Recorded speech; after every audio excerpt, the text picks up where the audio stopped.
உயிர்த்தெழுந்த இயேசு கிறிஸ்துவின் வல்லமை ஊழியங்கள் வழங்கும் வசனப் பெட்டகம். இயேசுவே கர்த்தர். இயேசுவையே தேவன் ஆண்டவரும் கிறிஸ்துவுமாக்கினார். இயேசுவே ராஜாதி ராஜா, கர்த்தாதி கர்த்தா. கிறிஸ்துவே மரித்தோர் மேலும் ஜீவனுள்ளோர் மேலும் ஆண்டவர். கிறிஸ்துவே போதகரும் ஆண்டவருமாயிருக்கிறார். வசனப் பெட்டகத்தின் இன்றைய தின கருப்பொருள் செவி கொடுத்தல். ஆதலால் விசுவாசம் கேள்வியினாலே வரும், கேள்வி தேவனுடைய வசனத்தினாலே வரும். செவி கொடுத்தலை குறித்ததான வேத வசனங்களை பார்க்கலாம். சங்கீதம் 34:6 வாசிக்கிறோம், இந்த ஏழை கூப்பிட்டான், கர்த்தர் கேட்டு அவனை அவன் இடுக்கண்களுக்கெல்லாம் நீங்களாக்கி ரட்சித்தார். சங்கீதம் 18:6 வாசிக்கிறோம், எனக்கு உண்டான நெருக்கத்திலே கர்த்தரை நோக்கி கூப்பிட்டு என் தேவனை நோக்கி அபயமிட்டேன். தமது ஆலயத்திலிருந்து என் சத்தத்தை கேட்டார். என் கூப்பிடுதல் அவர் சன்னதியில் போய் அவர் செவிகளில் ஏறிற்று. சங்கீதம் 5:3 வாசிக்கிறோம், கர்த்தாவே காலையிலே என் சத்தத்தை கேட்டருளுவீர், காலையிலே உமக்கு நேரே வந்து ஆயத்தமாகி காத்திருப்பேன். சங்கீதம் 34:15 வாசிக்கிறோம், கர்த்தருடைய கண்கள் நீதிமான்கள் மேல் நோக்கமாயிருக்கிறது, அவருடைய செவிகள் அவர்கள் கூப்பிடுதலுக்கு திறந்திருக்கிறது.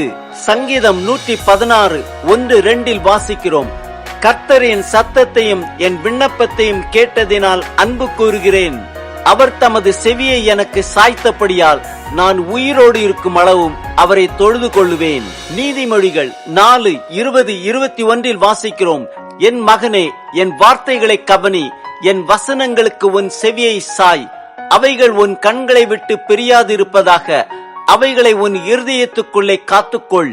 யாத்திரையாகமம் 15:26 வாசிக்கிறோம், நீ உன் தேவனாகிய கர்த்தரின் சத்தத்தை கவனமாய் கேட்டு அவர் பார்வைக்கு செம்மையானவைகளை செய்து அவர் கட்டளைகளுக்கு செவி கொடுத்து அவருடைய நியமங்கள் யாவையும் கைக்கொண்டால், நான் எகிப்தியருக்கு வரப்பண்ணின வியாதிகளில் ஒன்றையும் உனக்கு வரப்பண்ணேன், நானே உன் பரிகாரியாகிய கர்த்தர் என்றார்.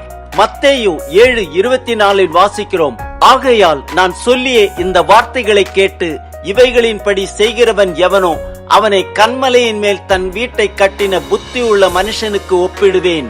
லூக்கா 11:28 வாசிக்கிறோம், அதற்கு அவர், அப்படியானால் தேவனுடைய வார்த்தையை கேட்டு அதை காத்து கொள்ளுகிறவர்களே அதிக பாக்கியவான்கள் என்றார்.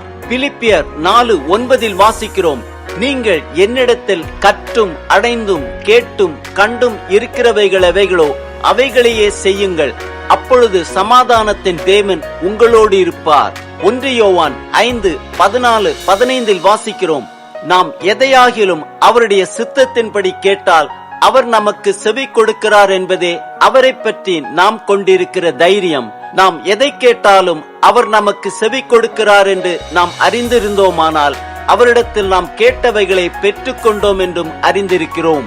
யாக்கோபு 1:25 வாசிக்கிறோம், சுவாதீன பிரமாணமாகிய பூர்ண பிரமாணத்தை உற்று பார்த்து அதிலே நிலைத்திருக்கிறவனே கேட்கிறதை மறக்கிறவனாயிராமல் அதற்கேற்ற கிரியை செய்கிறவனாயிருந்து தன் செய்கையில் பாக்கியவானாயிருப்பான். யாக்கோபு 1:19 வாசிக்கிறோம், ஆகையால் என் பிரியமான சகோதரரே, யாவரும் கேட்கிறதற்கு தீவிரமாயும் பேசுகிறதற்கு பொறுமையாயும் கோபிக்கிறதற்கு தாமதமாயும் இருக்க கடவர்கள். யாக்கோபு 1:22 வாசிக்கிறோம், அல்லாமலும் நீங்கள் உங்களை வஞ்சியாதபடிக்கு திருவசனத்தை கேட்கிறவர்களாய் மாத்திரமல்ல அதன்படி செய்கிறவர்களாயும் இருங்கள். 1 பேதுரு 3:12 வாசிக்கிறோம், கர்த்தருடைய கண்கள் நீதிமான்கள் மேல் நோக்கமாயிருக்கிறது, அவருடைய செவிகள் அவர்கள் வேண்டுதலுக்கு கவனமாயிருக்கிறது, தீமை செய்கிறவர்களுக்கோ கர்த்தருடைய முகம் விரோதமாயிருக்கிறது.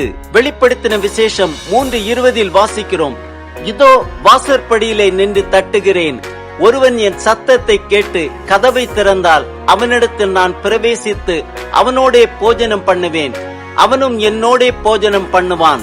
ஆம், தேவனுடைய வசனங்களை கேட்பதினால் விசுவாசம் பெருகுகிறது.